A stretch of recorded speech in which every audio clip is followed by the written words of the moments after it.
చిన్న సమస్యలకు ఎదుర్కొనకుండా వాటిని ఎదుర్కొని పరిష్కారం కనుగొనాలి. కష్టాలను భయపడకుండా దాని ద్వారా వికాసాన్ని సాధించాలి.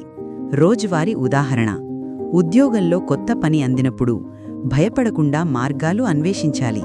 కుటుంబంలో సమస్య వచ్చినప్పుడు దానికో కొత్త పరిష్కారం వెతకాలి. అనుకున్న పని కష్టంగా అనిపిస్తే ప్రయత్నాలు. ఉపయోగం: మనలో ఉన్న ప్రతిభను తక్కువగా మదించడం నివారించాలి. ఇతరులు, మనము దొరికిన ప్రతిదానిని ఎవరూ తక్కువ భావించకూడదు. తక్కువే అనిపించే పరిమితులు కూడా మన మార్గాన్ని నిర్దేశించవచ్చు.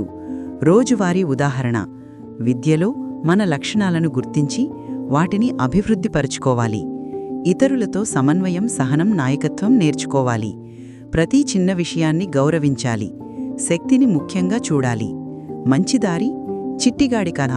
ఉపయోగం: త్వరగా ఫలితాల కోసం స్ఫూర్తి కోటానికి వెళ్లకుండా సరైన మార్గాన్ని ఎంచుకోవడం. నమ్మకం, నిజాయితీతో పనిచేయడం. రోజువారీ ఉదాహరణ: చదువులో ఆలోచించకుండా క్యాపిటల్ చేసే ప్రయత్నం కాకుండా క్రమంగా నేర్చుకోవడం. ఉద్యోగంలో షార్ట్కట్స్ కాకుండా పరిపూర్ణ పని చేయడం ద్వారా ప్రమోషన్ పొందడం. ఉదయమే లేచి సక్రమమైన రూటీన్ పాటించడం. తోటివాళ్లతో నిజాయితీగా వ్యవహరించడం.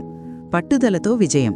ఉపయోగం: మొదటి ప్రయత్నంలో విఫలమైనా దాంతో చూసి తదుపరి ప్రయత్నాన్ని మరింత కృషితో చెయ్యాలి. కెరియర్, విద్య, అధ్యయనంలో శ్రమ, పట్టుదల కొనసాగించాలి.